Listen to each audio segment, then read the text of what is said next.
Image will change. There we go. Hi, everybody. Happy Valentine's Day. Happy Sunday. Thanks for taking your time on the Sunday to join us. One of the great things we have here at the Planetary Society is our means of engaging people around the world. That's what we do.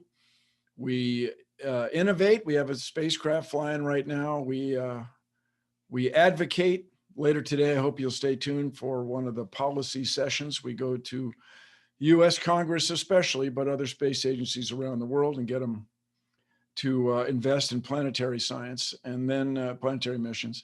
And then we educate. We have outstanding journalists. We have what I feel is an outstanding website. You're on it right now. And for that, we need to communicate. We need to provide information to anyone who wants it in a way that will engage them and make them help nurture their passion for the cosmos. So we can answer these two deep questions. Where did we come from and are we alone? And so to that end, today we have a panel of 4 people I think are pretty much the world's foremost authorities on communicating science to people all over the world. And I am just honored to be here with them. We have Dr. Phil Plait, whom you may know as the bad astronomer. He is a big debunker of science myths, which I respect so very much. His book was released, Death from the Skies, in 2008. Oh, that's Crash Course in Astronomy. And you know him everywhere on the web as the bad astronomer. And we, of course, will discover that. But I think most importantly, Phil, you and I worked together on Bill Nye Saves the World, doggone it. I remember that. Yeah. And then on Netflix. It was big fun. But Netflix being what it is, it's not on right now. And then next we have Dr. Katie Mack. And this is the real deal, everybody. Right now, she is, of course, like so many of you, she's a theoretical astrophysicist. And her first book, The End of Everything, astrophysically speaking, is coming out right now. And she's a professor of physics at North Carolina State University, near and dear to my heart. My mom, was from North Carolina. And she's a member of the Leadership in Public Science cluster in that area. Now, you guys, Katie Mack is, these people are the real deal. That's all I'm saying. I could go on about her credentials, but she's the real thing. You can find her on Twitter at AstroKatie.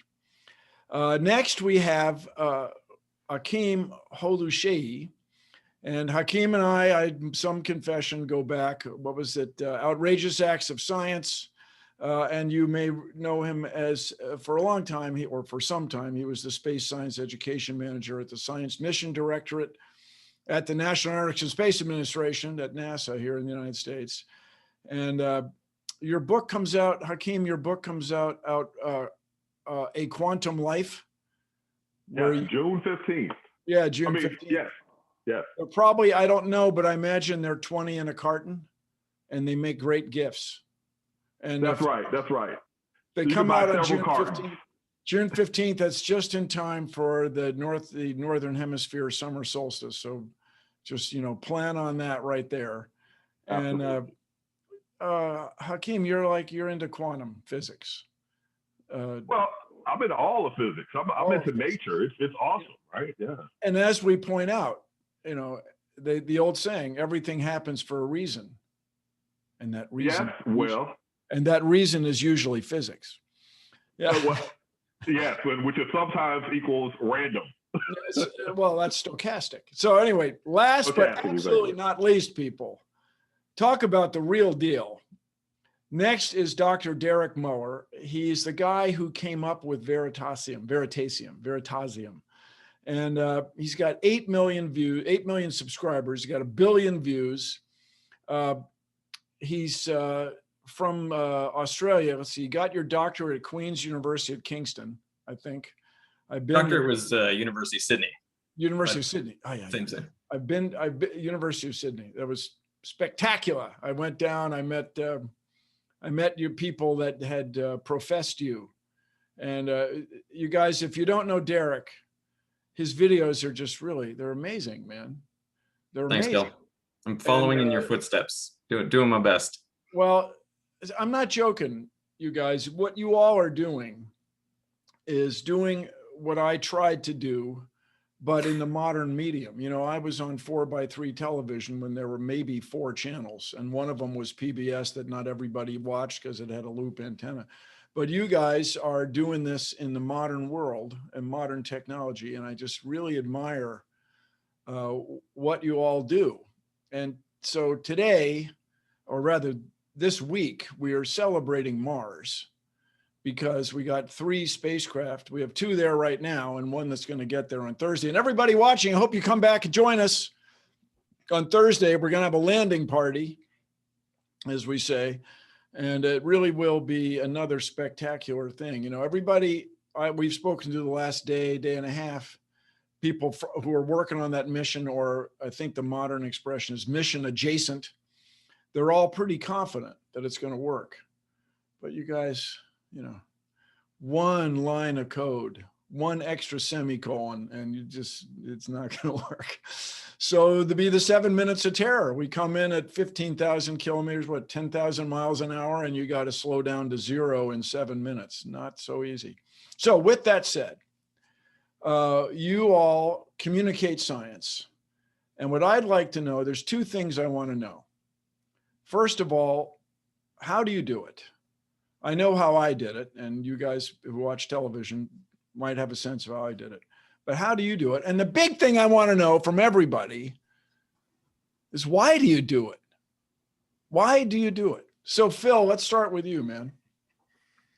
How I do it is easy. It's with enthusiasm. And, you know, I'm not really being flippant. I'm being serious. In my opinion, if somebody loves something and they let that love shine through when they're talking about it, that's infectious. And on today of all days, in fact. And so I really enjoy thinking about science. I enjoy talking about it, writing about it. And so when I'm on camera, or I'm sitting at my keyboard or doing whatever it is I'm doing, I'm excited typically to be doing this. So I like that. I like connecting with my audience that way. And as far as why I do it, well, of course, it's the wheelbarrows full of cash, or more likely, I have to. It's something that deep within you. Yeah, it is a passion, right? It's easy to be motivated when you're really excited about something. You read a journal paper, you see a press release, you see somebody talking about what they've done, their research they've done, and you say, I want to tell everybody about that. Well, this is what Carl Sagan said, you know, all the time. He wasn't the first to say it, but he said it all the time. When you're in love, you want to tell the world. Yeah, that's right. And you want to do it as quickly as possible. I think that was actually Billy Crystal in When Harry Met Sally. But there you go. You're combining some cultural references there. But you know, you think about your favorite teacher, your favorite professor. What was it that you liked about him or her? It was the passion, that person's passion. I mean, my 6th grade teacher, still get my 7th grade science teacher. It just gets to you. And so, Phil, that's really cool. So you have multiple media streams. You tweet, you book the face, you gram on the Insta, you do all that stuff. Is there any one of them that you feel is the most compelling or the most effective? That's a good question. I actually ditched my Facebook a couple of years ago because of you know, evil corporation stuff. But I like Twitter. Facebook is for old people. Yeah. Well, I used to be young. I remember being young a long time ago. But I like Twitter for that sort of thing. I posted a picture. I live in Colorado. I posted a picture of the great outdoors here, and somebody had mentioned that, you know, I was expecting more astronomy in your Instagram feed, and I thought, yeah, that's probably right. That's something you should expect from me. But in fact, I use all of these different media for different things, and you know, Twitter is mostly for science and political rants, I think, these days. Used to be about pictures of dinner, but even that, I guess, is probably polarized these days. So it just depends on what's going on. I mean, I've got friends who are using TikTok right now. I'm all about TikTok, man. Yeah, I know. It's interesting. 15 seconds is all I can hang in for. That's all I got. No. Well, I remember Vine, which was only 6 seconds. So you never know. But different media, different things. You can I'm not joking, everybody. You can get a lot done in 15 seconds. And the example I give everybody is, how long does a car wreck take? Usually doesn't take that long. And then the other thing, watch yourself read a magazine, a paper magazine. Just be aware of how often you flip the page. It's usually a lot quicker than 15 seconds. It's amazing. All right. Phil, we're off to a great start. Katie, Dr. Mack. Yes. Tell us, why do you do what you do? I think my reasons are very similar to Phil's. I get very, very excited about physics, about space, about the universe, and it's very hard for me not to talk about it. As anybody who is friends with me will be able to attest. I do go on. So a lot of it is that, but it's also, I think that right now with social media in particular, we scientists have a very unique possibility, an opportunity to connect directly with people who are not in science, not in academia, and have dialogue and interaction and two-way conversations, and find out what people are excited about, what people are interested in, what people are confused about, what drives people's passion, and really connect with people and allow people to see, behind the curtain of science. Because for a lot of people, science is just, there's some fact that comes down from on high and it ends up in a textbook, and then you have to memorize it, and that's, we say all the time, suppose you went to a party. This is when, back when you could be in the same room with somebody. And the person said, it's quite common. You'll hear, I never learned science. I understand you like science, and that's interesting. And you might hear somebody say that about history. I never learned history. So, but suppose somebody said, I never really learned the alphabet. I figured it was just arbitrary. Yeah. What difference would it make? No, we want everybody to have some level of science literacy so that they can appreciate cosmos, right?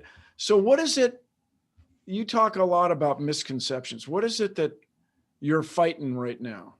So for me, science literacy is a lot of different things to different people. Some people would see it as there's a certain set of facts that everybody should know about the world, about the universe, whatever, the earth goes around the sun, things like that.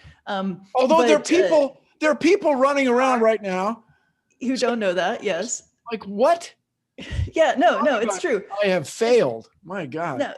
No. So it's true that there are certain specific things that people don't know that they probably should. But the thing that I get particularly concerned about is what I want is for people to know how science works and how we come to these conclusions. So it's not just like you have to believe when your teacher tells you that the earth goes around the sun, but that you know something about how we came to that conclusion, how we can test that, how we figured that out, what kinds of evidence are used. So it's not, so people know that it's not just like some committee decides that this is the answer now and everybody has to believe it. And so a lot of what I talk about on Twitter and in other places is how we come to conclusions in science, how we think about ideas, how we test theories and compare different ideas about the universe, and what motivates us, why we do this at all, how we think about it, what it means to have a scientific consensus and why that's not actually a bad thing. So those kinds of ideas are. What do you mean by a scientific consensus? The mythic peer review and so on? Yeah, well, so a lot of people say, if you say, well, the consensus idea is that, the earth is warming or whatever, people say, oh, science just for example, shouldn't be by, people say, oh, science shouldn't be by consensus. And I think there's a misunderstanding of that where, you know, the consensus view is where a whole lot of scientists have been arguing and fighting for years and years and years and tearing at each other's ideas. And at some point, most people are, you know, sort of forcibly convinced through debate and through analysis of evidence. And eventually you have a whole lot of people who want to disagree, who have to admit, well, I guess the evidence is pretty good. And that's what consensus is. And that's really powerful in science. And that's, you know, we should take that seriously. We should put a lot of weight on that. And because of how we come to those things. So I think that's a misunderstanding people have where, you know, that sort of behind the scenes stuff is often unknown. And it's important that those of us who are in the field, who are in academia and research and such, can directly, you know, let people into that and help people know.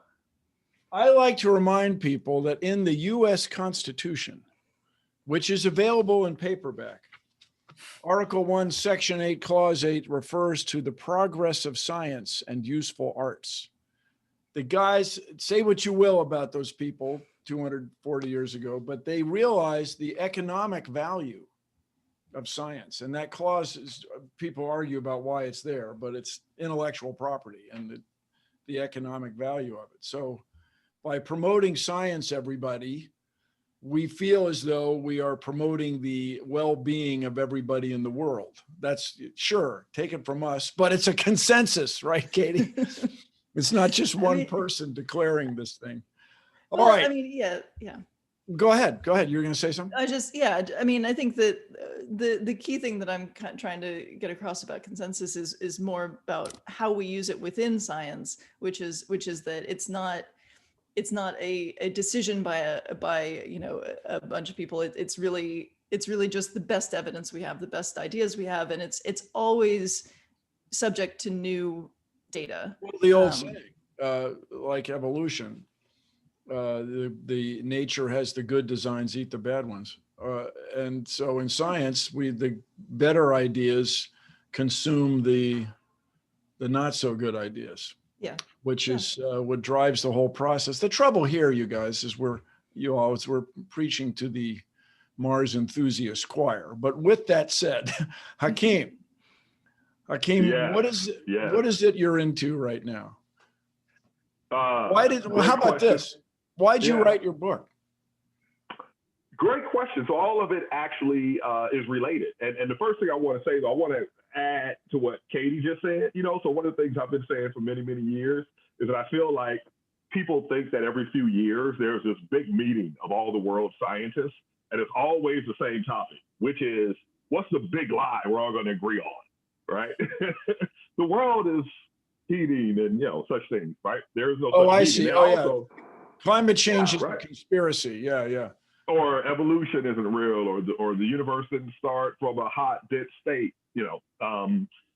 But as far as what I'm doing and why I do it, is a little different. For me, it's more practical. And in some ways, it's a matter of justice. So I was always attracted to the natural world. And I would have said that I was attracted to science, but I really didn't know what science was. And I didn't know what the options were out there for me. Where did you grow up, Akim? Where'd you grow up? So my first 12 years, so first I was born in New Orleans, where I spent 4 years. And I spent a decade moving between South Central LA, Houston's 3rd Ward and South Park, New Orleans 9th Ward and East New Orleans, and rural Mississippi. And, you know, so none of my parents didn't graduate high school. A lot of people I knew, that was the case, right? So there's nobody. So the idea, when you say the word science or science career, it's completely different. You don't really know what you're saying because you don't have the experience. Nobody in your community has the experience. So what happens? I go to college, I go to graduate school, and, you know, it's one of the top universities in the world, right? But when I look at the people around me, I think you guys are not intrinsically smarter than the people I knew in South Central or rural Mississippi, right? You're just way better educated. So I felt like it's an injustice. That people don't even know these things. Like, I never heard the word calculus until I graduated high school and was in the Navy, right? I never even heard the word calculus, right? So I feel like, you know, I wouldn't be here unless people showed up and said, oh, Akim, come take this next step. Oh, go do that thing, right? So I feel like that's what I can do for a lot of people. And apparently it works, because I can't tell you how many people have come up to me and said the exact same thing. And I distilled it to this one phrase, which is, Akim, I thought I was dumb until I saw you. So there you go. And then they realized what? Let me think. They realized, here's what people told me. They realized, they said, I didn't know science was cool like it is. I didn't know I could get it like I do. And now I'm going back to school, right? I can't tell you how many people have stopped me in the mall and, to say that they're, because of seeing me and my relationship with it, it changed their relationship. And it's just like Phil and Katie said, smile and the world smiles with you. So I'm like, oh, this is awesome. This is cool, because it is. And people are like, yeah, man. So what's your favorite medium in all this? My favorite, so I am not as active. My favorite medium is in person. Yeah. And so I do a lot of in-person work with various entities, various organizations around the world, as well as the U.S. Federal agencies. Like, I go to other countries for the State Department to do, help other nations develop their science education, space research as a diplomacy, right? I work with like nonprofits, going to orphanages. I want to reach everybody I possibly can, because, when everybody sees that I can do it, they'll be like, if that guy can do it, oh my God, I'm about to be a Nobel Prize winning gazillionaire. So you're another guy. When you're in love, you want to tell the world, right? Yeah, absolutely, absolutely. But it's more than that, man. I want to impact people's lives. Like, Phil likes to joke that his name is Bad Astronomer, not because he's a badass astronomer, right? That's not what he meant. He meant that he was kind of bad at astronomy, although he's probably ain't. And yeah, I said ain't. Well, for me, I'm not bad at it either, but I find so much more fulfillment in positively impacting people's lives, more so than my inventions or discoveries, right? It's just so much more fulfilling. And one of the big things that impacted me that way was when my PhD advisor, Art Walker, died, right? When they had the public memorial for him in the memorial church, which could hold hundreds, the place was packed out, standing room only, and people outdoors. And it wasn't because of his publications, right? It was because of the impact that he had on people's lives. So it's a personal relationship for you. It's a connection. Absolutely. Connect with people. And because, the way I figure it, I'm like, it's already 1 million years from now and I'm already dead, and so my life has value. What am I going to use it for? Right. And so, I come from a community where they're all about work ethic and make yourself useful. So yeah, I want to be useful, but I also like to fight against injustices. Right. And so this education and science education injustice, because it hits identity. When I work with students, quite often, you'll hear math teachers say this: you have to spend as much time trying to convince students that they can do math as you do teaching them to do math. Yeah. Right. And so, I have to attack identity. I have to attack people thinking, oh, these people are good at math or these people are good at science because of their ancestry, but I'm not. I'm good at this other thing, and I'm like, no, man, you're good at whatever you do a lot. There you go. Try it. That's what I say all the time. You'll be surprised. And guess what? There's an awesome life on the other side of it, right? Like I like to tell the students, I've been to 41 countries. Guess how many of those trips I paid for? 0, right? That's a perk of the career. That's the way to roll, people. That's the way. What's the benefits? Yeah. All and right. Nerds are cool now, thanks to you. That's right. And you talk. Yeah, we are. Thanks to y'all. Yes, nerds rule. And speaking of, Derek. Thanks, Bill. A nerd, extremely. I mean, I just say all the time, your videos are amazing, man. So, Derek, how did you find this model? Everybody, if you don't know Veritasium, he does these videos that answer something you've just been wondering about. I mean, it's just cool. And you're doing it in a way I so admire, just talking about me. I so admire as you found this perfect place in the technological universe. How did you come into this? Yeah, I think I just got to a certain point in my life where I wanted to be making videos all the time. So I just started doing it. This was back in 2011. You could kind of see the writing on the wall that like TV was going to sort of crash and burn, and that the internet. Let's go smolder. Can it smolder? It can smolder, and I would argue it's smoldering now. It's clear that there's this transition happening, and all of our information and entertainment is coming down the one pipe now. So I think I could see that coming back in like 2010, and I thought, I want to get in on that and start making videos. And of course, the thing that like I know and love is science. So like everyone else here, it was that thing that I had to share.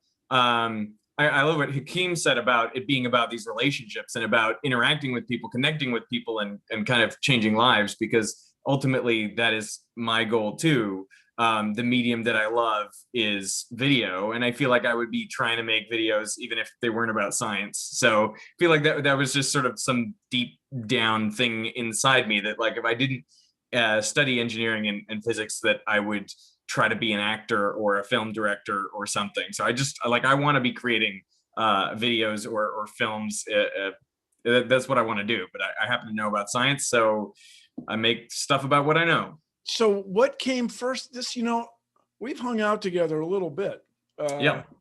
But I didn't quite get this. So what came first for you? Passion for video or the medium? Yeah. Or passion for science? Passion for video, for film. Like I wanted to be a filmmaker. I finished high school. I was 17, and I emailed my dad, and I was like, you know what? I'm going to defer the scholarship. I want to take a year off and just, pursue theater and film and stuff. And he freaked out and wrote back and was like, no. So where were you? Were in boarding school or something? No, I was in Vancouver. He was living in Indonesia at the time. He was working on site, pulp and paper. He's a civil engineer. So I basically told him my plans. I'm going to take a gap year essentially. And he was like, no way, no how. So he was like, you can go study engineering. And then, when you finish that, you can do what you like. So I ceded to that. And I think largely that's because like a film career seems like a terrible life choice. Don't you think, Bill? Like trying to make it in the traditional TV or film industry just sounds like an awful. There's several other people involved. Yeah. But it's that it doesn't seem like a meritocracy. If I'm a scientist, I feel like I have got the brains, I've got the capability, I've got the perseverance. I can push through, and I can be a scientist. I could be a doctor. I could be a lawyer. But could I be an actor?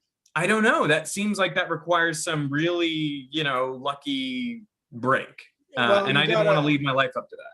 Well, and you had a video about this, the nature of success. But I've talked a bit about that. Yeah, before we go just even farther, I just want to point out to those people listening, it's very fashionable to criticize Hollywood and celebrities who work in movies or whatever. But if you guys want to come to LA or Hollywood or anywhere in New York where films are made at a large scale, TV shows, it's a lot of work, you guys. I refer all the time to people, the so-called black collar workers, and Derek, you could be one of them. These people wear black so they don't reflect light onto the scene. They get there, they get there at 6 a.m, they go home at 8 p.m. every day. I mean, it's a lot of work. And that's why it's... Bill, I was also on Bill Nye Saves the World, and that's what really impressed me, because you were there hours before I was and hours after I left. And I was like, a dude that's 750,000 years old is working this hard and long. Hakeem, it looks like Bill Nye, except he's so old. Yeah, I know. So you guys, Hakeem, I think you meant to say that the writing is what you were so impressed by. That was wait a minute. Next to the writing. Bill was a writer. He did a great job. Working with you, Bill, was easy. No, but yeah, just Netflix just burns through shows. That's all I can tell you. They're on, they're on to the next thing. But here's the deal. It's Mars week. It's Mars.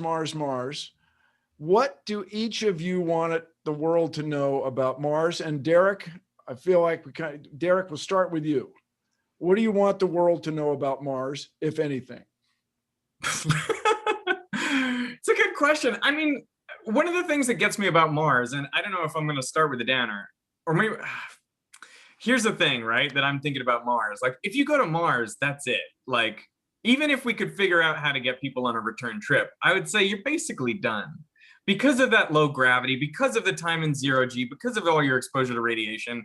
Like if someone gave me a ticket to go to Mars and do the one-way thing, I feel like I'd probably take it. Because like that is the experience of, you know, like thousands of years. Like, I don't know. It just, that seems like something I couldn't turn down. Don't but at you the same have, time, I'm with you. Don't I'm you have with you. 3 kids? I do. And would I want them to come with me, or would I want them to have good long lives? And I'm not going to I ask wonder. Raquel what she'd like, because she might offer you the ticket. Yeah. She'd say, get out of here. Yeah. Yeah. Quiet. Yeah. I've done my job. So I guess to me, it seems like Mars really is a one-way journey, even if we could figure out how to get back. I don't know if that's a bit of a downer. The thing that I'm excited about Mars Week coming up this week is the helicopter, because I actually got to go and see the helicopter, the real one that is now landing on Mars. I got to be, you know, meters away from it. Of course, I didn't touch it. That would be horrible for planetary protection. But I got to see it, and I love that. I love that thing that we have learned so much, that we could fly a helicopter on another planet. So the blades are going at what, Mach 0.6 or something? Yeah, really fast spinning blades, and in fact, they told me that's the limiting factor, that they can't break the sound barrier, because then you start to get all sorts of crazy effects. You flutter, yeah. And so well, 1/100th the atmosphere. I mean, that's insane, and then 40% the gravity or whatever. So challenging environment, and it has to fly autonomously, because no one's going to be steering that thing with a 20-minute delay or whatever. The other thing, you know, you guys, I love you all, but out there, audience members, going to live on Mars, everybody, you can't breathe. You know, you'd notice that immediately. I mean, it's just, let alone no food, no water, no any place to be. And go live in a dome. Okay, then we're going to go outside for a walk. You're going to be in another dome, just a space, like, well, come on. All right. Hey, and Katie, Wi-Fi is terrible on Mars. Anyway. Yeah. Just for example, Katie, is there stuff you want the world to know about Mars as an astrophysicist? I agree with Derek. I would do the one-way trip. That would be awesome. You guys really would, because I would. Yeah. Not, I guess the thing that I would want people to know about Mars, that Derek sort of said a version of this. Like there's virtually nothing that you could do to the Earth that it would make it less habitable than Mars, right? Like you could throw a whole bunch of asteroids at us, nuclear winter, total, environmental collapse. Mars is still going to be harder to live on. And I think that when people talk about Mars as a backup planet, like they're not taking that into account. Like we could do much, much better here under pretty much any kind of apocalyptic circumstances than we could on Mars. And so I think that's something that sometimes gets lost in these conversations. So and to me, that's like, we should really pay attention to keeping this place nice, because Mars is going to be harder. Yeah, you hear it. I mean, I hear it all the time. We need to be a 2-planet species. Just seems like a real challenge. But that's not a bad idea. I think we should go there. I definitely think that we should do it. I think that the idea that it's our backup plan is not a good backup plan. It's worse than our current plan. So that's all I'm saying. But we have instead of a lifeboat, we have a sieve. Yeah. Hakeem, you were going to say something? A billion years from now, it might be a good plan. But anyway, well, we're a bunch of downer scientists, aren't we? Because I'm coming with something very similar. People always ask me, why Mars, right? Is that the best place? Is that the coolest place? And I like to point out that among the 3 terrestrial surfaces with atmospheres, Mars is just the least deadly one, right? It's Mars versus Venus versus Titan. Hey, right? You guys, I asked about Mars. It's Mars Week. Hang on. Yeah. Was there phosphine in the Venusian atmosphere because there's some Venusian aeroplankton blowing around at temperate altitudes? Whoa. Even if it's not true, that just to think about it is astonishing. Did life start on Venus and the only things left are these organisms floating around in the Venusian atmosphere, bumping into each other at this crazy high altitude in the acid, and it's like their day at the office. That is just amazing. Just that it even came up is really something. And Yeah. I just think about the possibility of life on Mars, and it flips me out. You know, I mean, in Gale Crater, once in a while, there's a whiff of methane. Did it used to be a swamp? And there's just something left there. Wow. Anyway, it's amazing. So, Phil, what are your thoughts about Mars this week? Well, I'll tell you, if somebody gave me a ticket to Mars, I would be happy to sell it to Katie or Derek for a reasonable price. You know, we're suffering under Mars-like conditions right now in the United States with this Arctic blast, and you know, it's still better than Mars because if I walk outside, I might freeze to death, but I'll be able to breathe the whole time I'm doing it. On the way And- down, yeah. Yeah, and people say, you know, well, this going to Mars is like the great expeditions to Antarctica. It's like, well, no, because they could breathe the whole time they were on the ship walking around. There was air. So at that basic level, Mars is different than Earth. And I think that in a broader sense, what I want people to understand about Mars is that it's a place. You see these pictures of it, and it seems removed. There are these weird craters and all these odd formations, and all the pictures of the rocks up close that we're seeing from the rovers. Yes, it's a place, but it's real. It's so easy to feel removed from something because you're looking at it through a computer screen. But if you walk outside tonight after the sun sets, anywhere on Earth, you can look up and see Mars. It's actually, for those of us in the Northern Hemisphere on this planet, it's high up to the southwest, roughly, after sunset. You can see it. It's one of the brightest objects in the sky. With just a small telescope, you can start to see it as a disk and with features on it.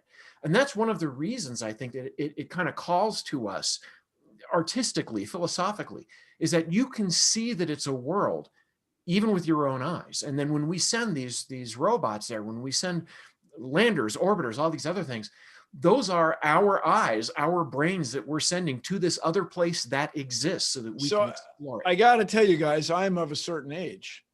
And I remember very well when the Viking 1 lander landed on Mars, July 4th, 1976. For those of you not from the United States, July 4th, 1776 is still considered a big deal. And it was just an amazing thing because of that very idea that Mars is a place. You could go walk around, you know, have a picnic if you were dressed properly. And it really is an amazing idea that Mars is smaller, cooled off faster, had an ocean first, had an atmosphere first before the Earth, 1 billion years before the Earth. Wow. Did something start living there? Was Mars hit with an impactor? And then woo, woo, woo, woo, woo, or Earth, we are all descendants of Martians. Whoa, that flips me up, man. So along this line, we're getting some nice questions here, and I think we could blend them by, let me ask you this. Should we ever send people to Mars, or is it just too kooky for two reasons? First of all, it's so flippin' difficult to get people there and not have them die on the way, or strangle each other, be at each other's throats on the way. And then should we not send people there because the risks of contaminating Mars are just too high? Just too high. Derek, what do you think? No, I've already said, let's go. I'm ready. You're ready to go. You're not Throw me worried on the about next contaminating Mars, and you're digging the robotic helicopter. I'm loving the robotic helicopter, but I feel like we have to go, you know, and that we will go, and it'll be a really hard life for some people, but it's going to be important. Katie, you feel the same way? You're nodding. Yeah. I think we should go. I do think that planetary protection is going to be a really big problem, and we should be very thoughtful about how we do that. But yeah, I think we should go at least check it out. Like maybe not live there long term, depends on how we set it up. But at least, I mean, I want to go, and I think it's an experience that some human should have. Well, so, but the question, do you want to go live in Antarctica? No, nobody builds a school with sliding boards in Antarctica. I mean, it's just too flipping crazy. And I tell everybody, don't go, no, not on the shore where the orca are jumping around eating krill or whatever they're doing. No, you got to go to the dry valleys, where you can't even, there's no water for the last 100 years. All right.